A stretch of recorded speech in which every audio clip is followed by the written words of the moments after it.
o 30 minutes o ilang minuto yan. Yun lang ay nagpapakita lamang ng iyong disiplina. Tumayo ka ng 5 minutes na walang galawan, na hindi ka magalaw. Yan ay nagpapakita ng iyong disiplina sa sarili. Yung pag-upo mo dyan na hindi ka malabas-labas, na hindi ka tumutulong ka para salita. Ha? Nakapikit ang mata mo. Ikaw ay nakakinig sa akin. Yan ay isang pagkapakita ng disiplina sa sarili niyo. Pag-uwi nyo sa inyo, sa bahay nyo, pag inututot ka ng nanay mo, ng cook mo, anong sagot nyo? Wait lang ma, wait lang pa. Diba? Dito sa ROTC, pag inutusan ka ng kalitabesers mo, anong sagot mo? Sir, yes sir! Diba? So dito pa lang, pinapakita mo na ang disiplina sa sarili mo. And of course, dito sa RTC, tinuturoan namin kayo na maging leader. Para sa sarili nyo, para sa future nyo, yung professional development nyo. Na balang araw, ikaw na ang nakatayo ito sa amin, pag-retiro namin, pag kami wala na, baka isa sa inyo o kayo, ramihan sa inyo, nandito na rin sa harapan. Kayo nang papalit sa amin. And of course, dito sa ROTC, marami tayong tinuturo at binibigay na opportunity. Malay nyo, dito sa grupo na ito, sa grupo ninyo, kayo na ang maging future ROTC commander ng MNC. Kayo na ang maging future members ng regular force. So, nandito yung chances sa ROTC. So, ang daming panalo, di ba? Isang panalo pa. Pagkatapos nyo mag-ROTC, so you will be automatically a member of Ready Reserve Unit ng Quezon City. And of course, mapasailalim kayo doon, report kayo sa inyong mobilization center or sa unit nyo, which is doon sa 13th o 2nd CDC. So, bibigyan namin kayo ng unit nyo sa battalion or maybe sa brigade. So, depende sa pangailangan. Of course, kung member kayo ng reservist, pwede kayo maka-access sa komisarya ng Armed Forces. Doon sa access. Sino nakarinig ng access? Hindi ba narinig? Kung may mall, kung may grocery ang SM, mayroon ding mall or grocery sa datahang lakas ng Pilipinas. So lahat ng kampo namin, meron kami access. Sa access, nandiyan ang binibinta yung basic needs natin, which is tax-free. Tax-free yan. Walang buwis. In short, mura ang bilihin. Kung ang isang item ay mabibili mo sa labas, sa mall, ng 300, doon sa access, mabibili mo na ng 250. So, malaki, di ba? So, malaking babas sa gastusin. Of course, kung kayo ay reservist na at magkaroon kayo ng annual duty training, hindi, kagaya nila. In case kayo ay magkasakit, libre po ang hospital namin.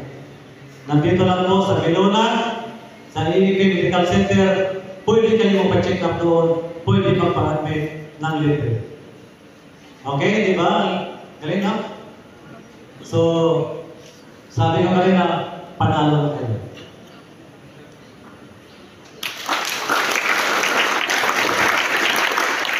Of course, kanina siya nabanggit ko, libre ang training.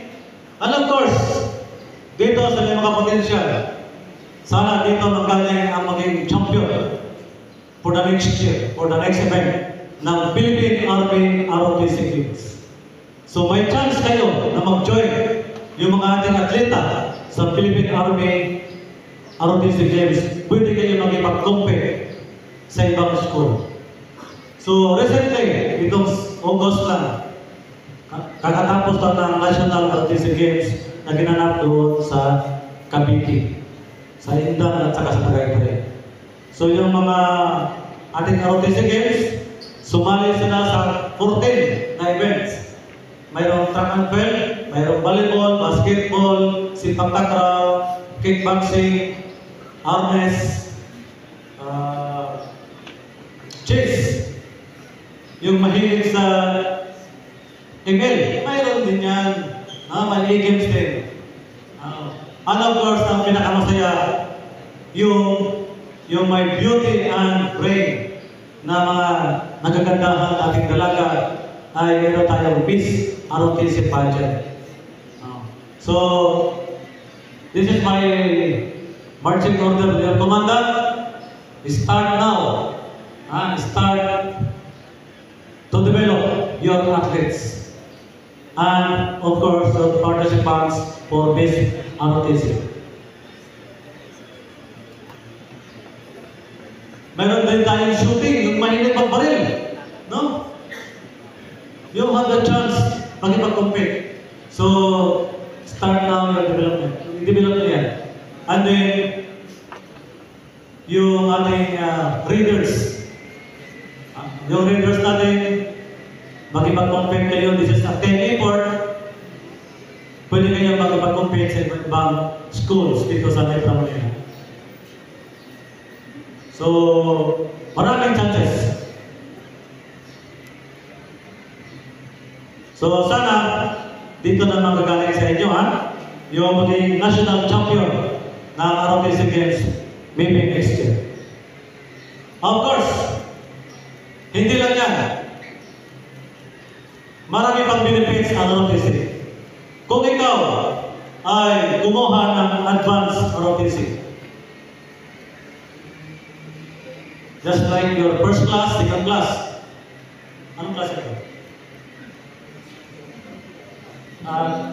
Anong class na kumandan? COQC. So, 4 class din. Okay, 4 class. Kung ikaw ay gusto magkuha ng advanced ROTC, just like your commander, first class, second class, at ikaw ay matalino, wala kang meron kang 88 yung general weight average mo. Sigurado ako, meron kang allowance sa Philippine Army. You are qualified now to avail the scholarship offered by the Philippine Army, which is, magkano? 12,000 per semester. Diba?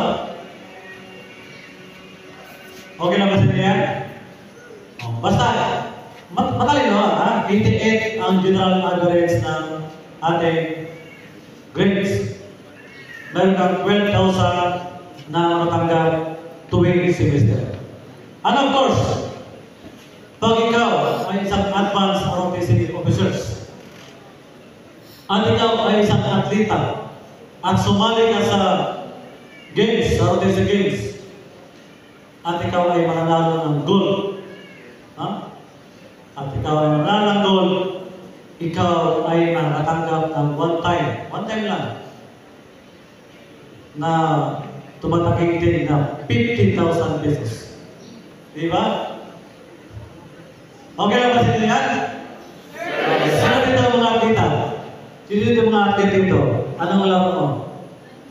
Ernest?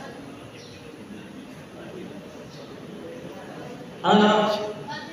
Badminton. Parang badminton. So, wala pang badminton. Volleyball, basketball lang.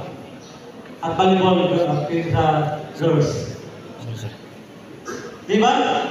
Ang dami natin ino-offer sa mga atleta natin. And of course, mabibigyan din tayo kung ikaw ay isang advanced medical officers, mabibigyan kayo ng free uniform, free training doon sa COQC, at saka sa advanced summer camp training. And of course, during ROTC days, makatanggap din ang ating mga advanced cadet officers ng subsistence allowance na 150 pesos per day. Ang daming offer, di ba? So now, alam ko, sino sa inyo ang gusto maging cadet officers? Gusto sino ang kapilya? Parang wala, nahiya kayo. So kung nahiya kayo ngayon, may chance pa, pwede kayo mag-join sa kanila kasi sila yung mga future na maging advance natin. So mag-join kayo sa kanila para maging cadet officers kayo. Okay? Para ma-avail niyo yung mga privilege natin na binibigay ng Philippine Army. And of course, kung ikaw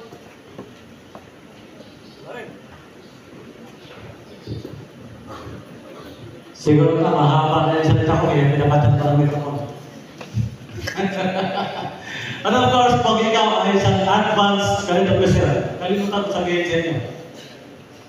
At ikaw ay mayroong general average na 95%.